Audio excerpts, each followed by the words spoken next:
अमावस की काली रात थी। सन्नाटा इतना गहरा कि समीर को अपनी ही धड़कनें सुनाई दे रही थी। वह गांव के पुराने रास्ते से गुजर रहा था। हवा में एक अजीब सी ठंडक थी। अचानक उसे महसूस हुआ कि कुछ गलत है। उसने नीचे देखा। टॉर्च की रोशनी में उसकी परछाई गायब थी। समीर के पसीने छूटने लगे।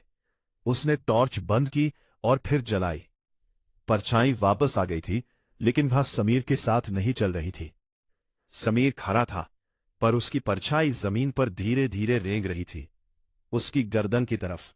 समीर डर के मारे भागने लगा। वह जितना तेज दौड़ता, उसे अपने पीछे किसी के भारी जूतों की आवाज सुनाई देती। वह रुका तो आवाज भी रुक गई। उसने पीछे मुड़कर देखा, वहां कोई नहीं था, सिर्फ एक लंबी काली परछाई जो उसकी ओर हाथ फैला रही थी। तभी एक ठंडी फुसफुसाहट उसके कान के पास गूंजी। तू कब तक भागेगा? मैं तेरा ही तो हिस्सा हूं। समीर ने देखा कि वह परछाई अब जमीन से ऊपर उठ रही थी। वह एक इंसान का आकार ले चुकी थी। बिल्कुल समीर जैसा कद, वैसी ही बनावट, बस उसकी आंखें नहीं थीं। वह परछाई समीर के शरीर में समाने की कोशिश करने लगी। समीर का अपना शरीर अब धीरे धीरे धुंधला होने लगा था। अगली सुबह समीर घर पहुंचा। वह मुस्कुरा रहा था।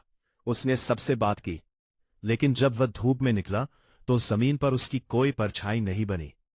असली समीर अब उस अमावस की रात के अंधेरे में कहीं कैद रह गया था, और जो घर लौटा था वह सिर्फ एक साया था।